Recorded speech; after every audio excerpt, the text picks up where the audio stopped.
Guys, welcome to my YouTube channel. Hope you feel connected with Charu. तो आज हम पढ़ने वाले कोर्स 9 थेरेपेटिक्स की यूनिट 4 जिसका नाम है therapist for student with deaf blindness. तो एक छोटा सा ओवरव्यू ले लेते हैं कि डेफ ब्लाइंडनेस या डीबी वाले व्यक्ति होते कौन है। तो डीबी वाले बच्चे या व्यक्ति वो होते हैं बेटा जिनकी हियरिंग और विजन दोनों सेंसेस का लॉस होता है। हमारी 5 सेंसेस होती हैं, सभी को पता है, आँख, कान, नाक, जीभ और त्वचा। ठीक है, जब हमारी आँख और ये कान मतलब ये हियरिंग और विजन 2 सेंस का लॉस हो जाएगा तो ऐसे में हमारी जो बाकी 3 सेंसेस हैं वो बहुत ज़्यादा क्रूशियल रोल प्ले करती है। ये बात हम सभी जानते हैं। ठीक है, मान लो मैं देख नहीं सकती, सुन नहीं सकती, तो ऐसे में मैं जो इन्फॉर्मेशन है अपने इन्वायरमेंट की वो कैसे लूँगी? बाकी 3 सेंसेस से, टच, टेस्ट और स्मेल से। ठीक है, तो इसी से कोरिलेट करके हम अपनी 4.1 पढ़ेंगे। तो जो है सेंसरी इंटीग्रेशन इंट्रोडक्शन। ठीक है, मतलब सेंसरी इंटीग्रेशन होता क्या है? तो बेटा सेंसरी का मतलब होता है हमारी सारी सेंसेस। ठीक है, आँख, नाक, कान, जीभ और त्वचा। इंटीग्रेशन का मतलब क्या होता है कि हमारी सभी सेंसेस से मिलने वाली जो इन्फॉर्मेशन है ना, ब्रेन उसको ढंग से समझे और शरीर को उसी के अकॉर्डिंग काम करवाए। एग्जाम्पल ले लो कि सामने से एक बॉल आ रही है। ठीक है, आपको सेंसरी इन्फॉर्मेशन क्या मिली कि सामने से बॉल आ रही है। ब्रेन ने उसको प्रोसेस किया कि सामने से बॉल आ रही है, मुझे वो कैच करनी है क्योंकि वो मुझे हिट ना करे। तो आपने अपना हाथ आगे बढ़ाया और उस बॉल को कैच किया। ठीक है, तो क्या है, एग्जाम्पल है सेंसरी इंटीग्रेशन का। और सिंप्लीफाई करूँ तो बेटा जो हमारी सेंसेस से मिलने वाली इन्फॉर्मेशन है ना, ब्रेन उसको प्रोसेस करे, उसको समझे, ठीक है, और वैसा ही आउटपुट दे, मतलब हमारी बॉडी से वैसे ही करवाए। अब देखो रिफ्लेक्स एक्शन है, जैसे कि आपने सुने हैं और मैंने आपको बताया भी है लास्ट वीडियो में। उसमें क्या होता है बेटा, रिफ्लेक्स एक्शन में जैसे कि आपकी बॉडी को तुरंत कमांड मिलती है। ब्रेन में ना रिफ्लेक्स एक्शन बहुत तेज़ होते हैं, वो वेट नहीं करते। आपको पता है ना, आपको गर्म लगा, आपने तुरंत हाथ हटाया। आपको ब्रेन एकदम प्रोसेस तो धीरे धीरे नहीं कर रहा ना कि गर्म लगा या मुझे हाथ हटाना है, नहीं ना, गर्म लगा तुरंत हाथ पीछे होता है। क्यों? क्योंकि जो माइंड है ना वो प्रोसेस कर रहा है उस चीज़ को। ठीक है, तो इस तरह से सेंसरी इंटीग्रेशन हमारा कंप्लीट होता है। तो अब हम देखते हैं हमारा बेटा सेंसरी इंटीग्रेशन डिसऑर्डर। मतलब सेंसरी इंटीग्रेशन हमने पढ़ा, अब इसमें डिसऑर्डर। अब तक जो ब्रेन है, हम ये कह रहे थे ब्रेन जो है सेंसरी इन्फॉर्मेशन को ढंग से समझे, प्रोसेस करे और वैसा आउटपुट दे, लेकिन इसमें वैसा नहीं होता। मतलब जो ब्रेन है ना, सेंसेस से मिलने वाली इन्फॉर्मेशन को ढंग से प्रोसेस नहीं कर पाता और वैसे आउटपुट नहीं दे पाता। तो जिन बच्चों को सेंसरी इंटीग्रेशन डिसऑर्डर होता है ना, उनको क्या क्या प्रॉब्लम्स होती है बेटा? बच्चा ना जल्दी घबरा जाएगा। ठीक है, उसको ब्राइट लाइट से प्रॉब्लम होएगी, उसको टच से प्रॉब्लम होएगी। ठीक है, और उसको नॉइजी प्लेस से बहुत ज़्यादा प्रॉब्लम होएगी। ठीक है, नेक्स्ट हम देखते हैं हमारा हाँ, सेंसरी इंटीग्रेशन डिसऑर्डर के बेटा पार्ट है sensory motor based disorder. Sensory motor based disorder, इसमें क्या होता है, सेंसरी प्लस मोटर, यानी कि महसूस करना और शरीर को चलाना। इसमें क्या होता है बेटा, सिम्टम्स देखते हैं क्या क्या होते हैं, फिर मैं आपको एक एग्जाम्पल के थ्रू इसको क्लियर करूँगी। एग्जाम्पल, इसमें बच्चा ठीक से चल नहीं पाता, दौड़ नहीं पाता, सीढ़ियाँ चढ़ने में उसको परेशानी होगी। ठीक है, और लिख नहीं पाएगा, उसकी मतलब एक कहते हैं ना गंदी हैंड राइटिंग होना, वो चीज़ होगी, और उसका बैलेंस नहीं होगा। एग्जाम्पल ले लो, बच्चा बार बार गिर जाता है। क्यों? क्योंकि उसका जो ब्रेन है और जो उसकी बॉडी है ना, एक साथ काम नहीं कर सकती।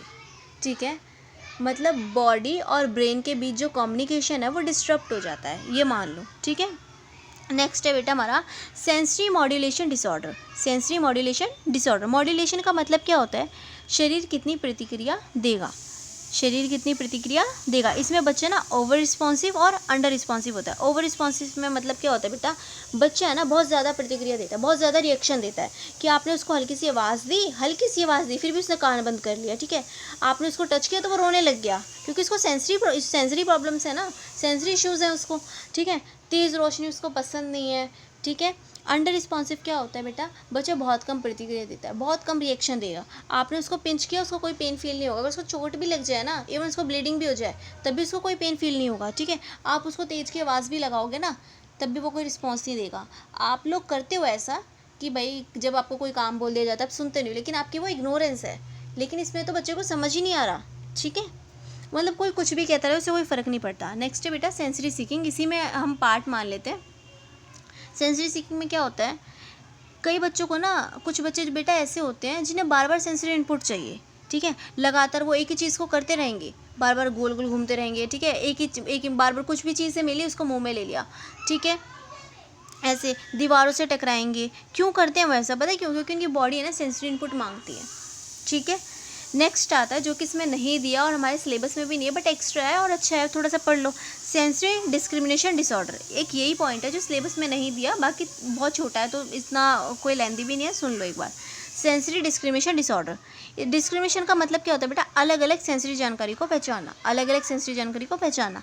ऐसे बच्चे ना दो चीज़ों में अंतर नहीं कर पाएंगे। देख के तो मतलब जो चीज़ें वो फील कर रहे हैं, सेंसेस से मिल रही है वो चीज़ तो वो कर पा रहे हैं, विजुअली जो उनको दिख रहा है वो चीज़ का रिएक्ट कर रहे हैं, लेकिन जिस चीज़ को वो नहीं देखते उसका वो रिस्पॉन्स नहीं कर पाते। लाइक मैंने आपकी जेब में एक चाबी और पेन डाल दिया तो आप डिफ्रेंशिएट कर लोगे कि ये सिक्का है, चाबी है, पेन है, क्या है, ठीक है, जो भी है। लेकिन वो बच्चे ना बिना देखे जेब में हाथ डाल के डिफ्रेंशिएट नहीं कर सकते।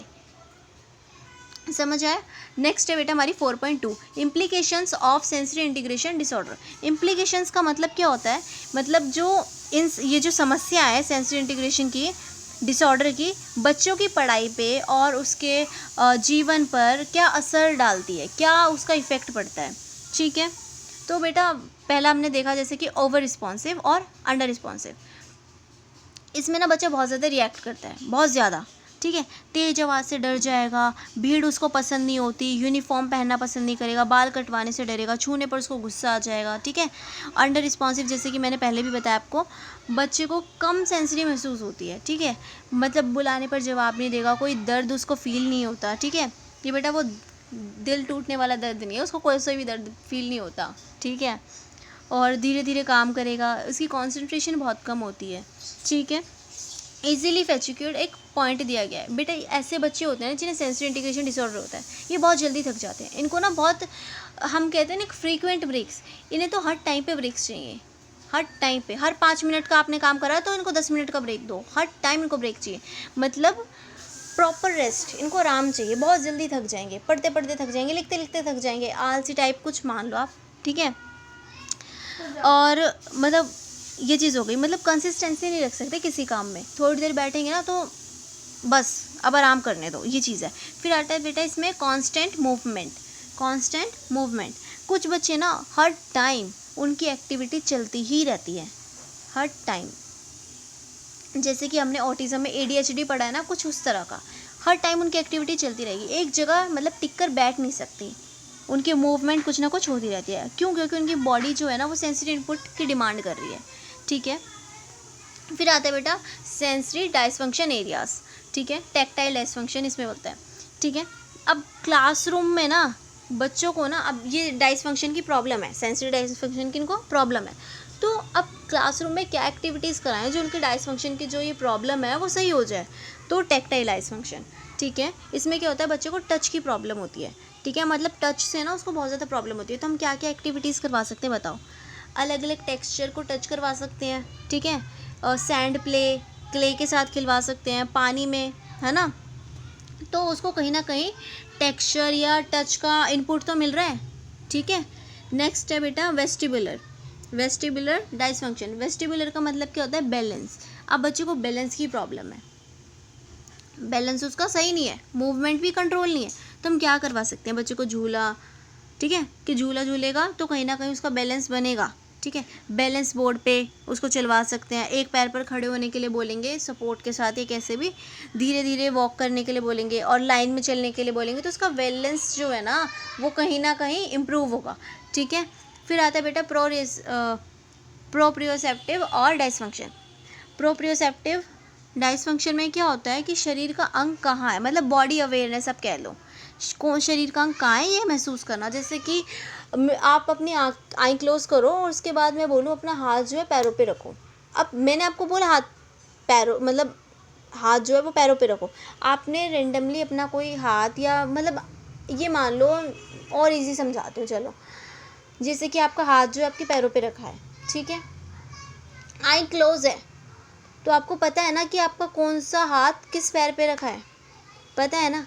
बच्चे को वो बॉडी अवेयरनेस नहीं है, उसको ये नहीं पता कि उसका मतलब कौन सा बॉडी पार्ट कहाँ है, उसके आई क्लोज है, तो उसको अगर आप यहाँ पर शोल्डर पे उसके हाथ रख रहे हो तो उसको ये चीज़ें फील नहीं हो रही, बॉडी अवेयरनेस नहीं है, तो इसके लिए कौन कौन सी एक्टिविटीज़ करवाई जाती है, पुश और पुल गेम्स, ठीक है, रस्सी खींचना, टग एंड वॉर जिसे हम बोलते हैं, कुर्सी धकेलना, वॉल पुशअप करना, इससे क्या होता है बच्चे को ना बॉडी की पोजीशन समझ में आती है, ठीक है। नेक्स्ट है बेटा हमारा 4.3 4.3 सेंसरी इंटीग्रेशन थेरेपी।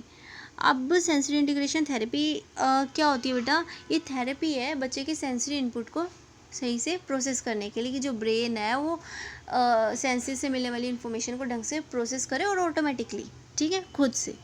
तो बेटा जब थेरेपी दी जाती है ना, तो उस समय कुछ ना कुछ इंपॉर्टेंट चीज़ें ध्यान रखी जाती है। ऐसे नहीं आपको कोई थेरेपी देने लग गई, तो कुछ कुछ रूल्स हैं, कुछ स्ट्रेटजीज हैं जो कि ध्यान में रखनी पड़ती हैं, ठीक है। और आप ये डेफिनेशन देख भी सकते हो कि सेंसरी इंटीग्रेशन थेरेपी क्या होती है। Sensory integration therapy is a therapeutic approach used to help children improve their ability to process and response sensory information, ठीक है। तो क्या क्या चीज़ें ध्यान रखनी होती हैं बेटा? चाइल्ड सेंटर्ड, ठीक है। हर बच्चा अलग होता है, इसलिए थेरेपी भी उसकी ज़रूरत के हिसाब से होनी चाहिए, ठीक है। प्ले बेस्ड थेरेपी, खेल खेल में। अगर बच्चे को आप थेरेपी के रूप में ही दोगे, लाइक थेरेपी ले गए, अब कहोगे मैम थेरेपी तो थेरेपी के उसमें ही वे में ही देंगे, लेकिन अगर आप उसको थोड़ा इंटरेस्टिंग बना दो, एक्टिविटी के उसमें कर दो, तो बच्चे का इंटरेस्ट बढ़ेगा, ठीक है। तो हम कैसे करवा सकते हैं? बॉल, स्विंग, पजल ब्लॉक्स का यूज़ करके। एक्टिव पार्टिसिपेशन, बच्चा ना खुद एक्टिविटीज़ में पार्टिसिपेट करे। राइट चैलेंज का मतलब क्या होता है बेटा? कि बच्चे को ना कोई डिफ़िकल्ट टास्क नहीं देना, ना बहुत ज़्यादा ईजी देना, मॉडरेट देना है, ठीक है। सेफ़ इन्वायरमेंट, ऐसा इन्वायरमेंट दो कि बच्चा खुद को सेफ़ और सिक्योर फील करे।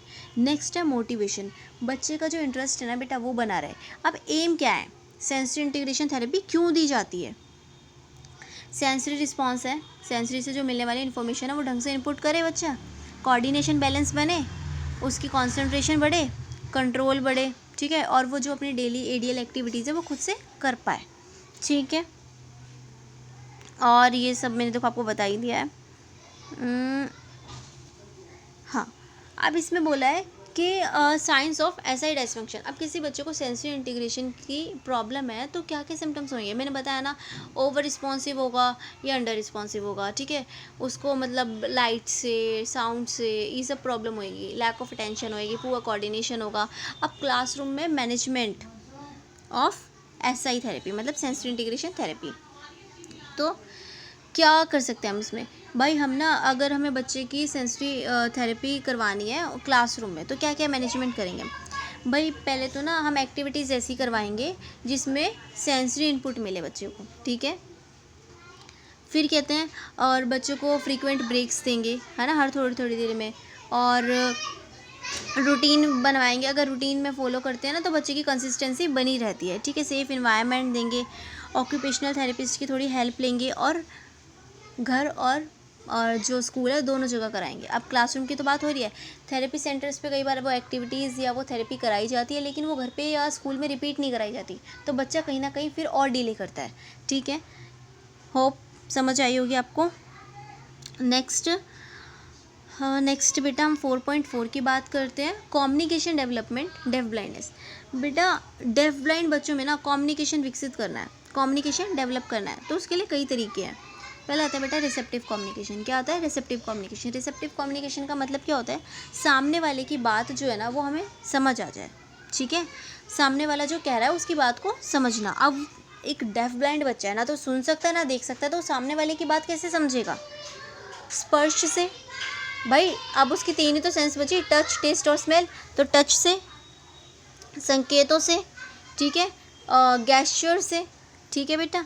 और एक्सप्रेसिव कम्युनिकेशन यानी कि अपनी बात दूसरों तक कैसे पहुंचाएगा, ठीक है। तो उसका भी बेटा यही मेथड है कि क्या बोलते हैं, वो अपनी बात कैसे पहुंचाएगा बताओ? वही ब्रेल के थ्रू, गेस्चर्स, साइन लैंग्वेज, इन सब का यूज़ करके। अब ब्रेल क्या है बेटा? ब्रेल है ना डॉट्स वाली लिपि है जिसे पढ़कर बच्चा कम्युनिकेट करता है। फिर आता है साइन लैंग्वेज, हाथ, उंगली और फेशियल एक्सप्रेशंस का यूज़ करके ना बच्चा कम्युनिकेट करता है। टेडोमा मेथड, ये सबसे मेन है बेटा। जब हम बोलते हैं तो हमारे गले में, लिप्स पे, ये जो है जबड़ा है, यहाँ पर वाइब्रेशन होती है। बच्चा गले पे ऐसे दो फिंगर ना, इसकी पोजीशनिंग होती है ऐसे रख के, वाइब्रेशन से समझता है। इसकी पूरी बेटा ट्रेनिंग दी जाती है। तो गले पे ऐसे दो फिंगर रख के वाइब्रेशन, या लिप्स पे रख के, या जॉ के यहाँ रख के ना, ये समझता है कि हम सामने वाला बोल क्या रहा है। इसे टेडोमा मेथड बोलते हैं, ठीक है। और फिर स्पीच, बच्चे को, अगर किसी बच्चे की थोड़ी बहुत हियरिंग है तो हम उसको स्पीच थेरेपी के थ्रू स्पीच डेवलप करके बोलना सिखाते हैं, कम्युनिकेट करना सिखाते हैं, ठीक है। तो ये चीज़ हो गई। और देखो इसमें ये भी बताया है कि कम्युनिकेशन का डेवलपमेंट जो है कैसे करोगे, बहुत जल्दी। तो भाई जल्दी एज में स्टार्ट करो। तो आपको पता है कि बच्चा डेफ ब्लाइंड है, तो कम्युनिकेशन के मेथड यूज़ करने आप स्टार्ट कर दिए, अर्ली ट्रेनिंग देनी इसको स्टार्ट कर दी। रेपिटिशन से जैसे हमारा कंसेप्ट क्लियर होता है ना, ऐसे बच्चे की बेटा क्या होती है, थेरेपी जो है सक्सेसफुल हो जाती है, ठीक है। और रियल लाइफ में, ठीक है, क्लासरूम स्ट्रेटजीज। अब क्लासरूम में कैसे कम्युनिकेशन करोगे, तो वही ब्रेल, टेक्टाइल मेथड्स, ठीक है, hand under hand, hand over hand techniques का यूज़ करके। नेक्स्ट आता है बेटा हमारा audiological assessment and hearing aids. Audiological assessment क्या होता है कि कानों की सुनने की क्षमता की जांच, ठीक है। जो हमारे कान है इनकी हियरिंग जो है ना, हियरिंग कैपेसिटी को देखना कि इससे ये पता चलता है कि हमारे किस टाइप की हियरिंग लॉस है, किस टाइप का, conductive hearing loss, sensitive neural hearing loss और मिक्स्ड हियरिंग लॉस, ठीक है, या कितनी डिग्री का हियरिंग लॉस है, ठीक है, हियरिंग एड की ज़रूरत है या नहीं, ये चेक करता है, ठीक है। टाइप्स ऑफ हियरिंग लॉस हमें पता है, माइल्ड, मॉडरेट, सीवियर, प्रोफाउंड, ठीक है। और देखो माइल्ड में क्या होता है कि हमें सॉफ्ट साउंड सुनने में ना थोड़ी दिक्कत होती है, ठीक है। मॉडरेट में क्या होता है, नॉर्मल कन्वर्सेशन, थोड़ी धीमी धीमी दबी दबी आवाज़ ऐसे, ठीक है। और सीवियर में तेज़ आवाज़ आप सुन नहीं सकते, आपको तेज़ आवाज़ में बोलेंगे आप समझ नहीं आएगा क्योंकि वो सीवियर लेवल का। प्रोफाउंड में कंप्लीट हियरिंग लॉस, बिल्कुल ही आप सुनने की क्षमता आपकी गई, यूँ मान लो। फिर आता है बेटा हमारा types of hearing, types of audiological test, types of audiological test. इसमें आता है प्योर टोन ऑडियोमेट्री। इसमें पता है क्या होता है बेटा, बीप जैसा साउंड होता है ना, बीप जैसा, वो अलग अलग साउंड आपको बीप जैसे सुनाए जाते हैं और देखा जाता है कि बच्चा कौन सी साउंड को समझ पा रहा है, ठीक है। फिर आता है बेटा इसमें BERA, brain stem evolve response audiometry. इसको बिहेवियर वाला बोलते हैं, बट ये वाला आप ये छोड़ो, मैं आपको नया कंसेप्ट बताती हूँ, ये इतना पूछा नहीं जाता है बेटा। फिर हमारा होता है, एक तो हो गया प्योर टोन ऑडियोमेट्री, फिर आता है हमारा बिहेवियर ऑडियोमेट्री। बच्चे को ना आप, मैंने सामने को पेरेंट्स को खड़ा करा और बोला आप अपने बच्चे को आवाज़ दो, ठीक है। तो मैं ऑब्ज़र्व कर रही हूँ, मैं थेरेपिस्ट हूँ, मैं ऑब्ज़र्व कर रही हूँ कि बच्चे ने माँ की आवाज़ या किसी और की आवाज़ देने पे, उसका नाम या कोई आवाज़ देने पे उसने मुड़कर देखा या नहीं। तो मैं देखूँगी कि बच्चा रिस्पॉन्स कर रहा है साउंड पे या नहीं, ठीक है। फिर आता है स्पीच, कि मैं स्पीच ऑडियोमेट्री, कि मैं बच्चे से डायरेक्ट बोल के देख रही हूँ कि उसकी सुनने की क्षमता है या नहीं, ठीक है। और ये बेटा ये इसमें नहीं आएंगे बेटा, और ये एडवांस लेवल है। फिर आता है बेटा हमारा types of hearing aid, types of hearing aid. अब हियरिंग एड क्या होते हैं कि जिनसे जो साउंड है वो एम्पलीफाई होता है, ठीक है। Device that amplify sound to help individual for hearing loss hear better. इससे जो व्यक्ति है या जो बच्चा है उसे सुनने की क्षमता कहीं ना कहीं होती है, कुछ ना कुछ इसे सुन पाता है वो थोड़ा बहुत, ठीक है। तो टाइप्स ऑफ हियरिंग एड देखते हैं बेटा हम, तो है बिहाइंड द ईयर, जो कान के पीछे लगाया जाता है, ठीक है। इन द ईयर, जो कान के अंदर फिट किया जाता है। फिर आता है इन द कैनाल। कुछ हियरिंग एड ऐसे होते हैं जो कान की जो नली होती है ना, नर्व होती है, इसमें लगाया जाता है। एक कम्प्लीटली इन कैनाल, जो एक छोटा सा होता है और उसको जो कैनाल होती है हमारी, जो कान की नली होती है उसके अंदर फिट किया जाता है। फिर आता है बेटा कोक्लियर इम्प्लांट। ये सबसे इम्पॉर्टेंट है और आपने सुना भी है कि मतलब जब बहुत ज़्यादा हमारा सीवियर प्रोफाउंड लेवल का हियरिंग लॉस होता है ना, तो सर्जरी के द्वारा ना ये इलेक्ट्रॉनिक डिवाइस हमारे कान में फिट किया जाता है, ठीक है। और इसकी बेटा सर्विस होती है, हर 5 साल में रिप्लेस किया जाता है। और इससे ना हम ये ना मतलब बचपन में ही अगर हम करवा लेना तो बहुत अच्छे रिस्पॉन्स मिलते हैं, बहुत एकदम क्लियरली, लगता भी नहीं कि बच्चा हियरिंग लॉस वाला है, एकदम क्लियर सुनता है वो, ठीक है। फिर आता है बेटा बोन कंडक्शन हियरिंग एड। हड्डी है ना, बोन है ना हमारी, उसके माध्यम से ध्वनि पहुंचाता है, मतलब बोन में वाइब्रेशन के थ्रू हमारे तक जो साउंड है एम्पलीफाई होती है, ठीक है। अब हियरिंग एड का एम क्या है कि भाई जो हियरिंग की एबिलिटी है वो कहीं ना कहीं उसकी क्वालिटी सही हो, ठीक है। और स्पीच को सपोर्ट मिलता है, कम्युनिकेशन बेटर होती है, और बाकी हमने ये पढ़ी लिया है। और अब हियरिंग एड यूज़ क्यों किया जाता है ये भी मैंने आपको बता ही दिया है। अब आता है बेटा hearing aid care and maintenance. इसमें मैंने दिया नहीं है शायद, हाँ, care and maintenance. Hearing aid की केयर और मेंटेनेंस क्यों करने पड़ते हैं, ताकि वो प्रॉपरली वर्क करे, ठीक है, जल्दी ख़राब ना हो। तो इसके लिए हमें क्या क्या करना पड़ता है, रेगुलर क्लीन करो। पहले तो ना अपने हेयरिंग लॉस के अकॉर्डिंग एप्रोप्रिएट डिवाइस चुनो, ठीक है, कि कौन सा आपके लिए अप्रोप्रिएट है हेयरिंग एड। उसके लिए फिर आप ना रोज़ साफ़ उसको रोज़ मेंटेन रखो, ठीक है, उसकी बैटरी चेक करो, उसको मॉइस्चर से बचाओ, ठीक है। और अगर यूज़ है तो ऑन रखो, यूज़ आपने अब सो रहे हो तो आप ये नहीं आप ऐसी ऑन रख के अपने डिवाइस ऐसे छोड़ दिया, ऐसे उसकी बैटरी ख़राब हो जाएगी। तो उसको प्रॉपर्ली बंद करो, उसको चेक करो, ठीक है, समय समय पर उसको रेगुलर चेक करते रहो कि ख़राब तो नहीं हुआ है। और पेरेंट्स को बच्चों को ना सही यूज़ करना सिखाना चाहिए डिवाइस का, ठीक है। Thank you. होपफुली कि आज की यूनिट आपको समझ आई होगी। किसी भी कंसेप्ट में आपको जो मैंने बताया है या किसी भी पॉइंट में आपको कोई डाउट हो तो प्लीज़ पूछना। और बाकी वैसे तो यूनिट इतनी ज़्यादा टिपिकल नहीं है, आपको ना लेंदी है कि आपको बहुत इजीली समझ आ गई होगी। So thank you, bye bye, take care.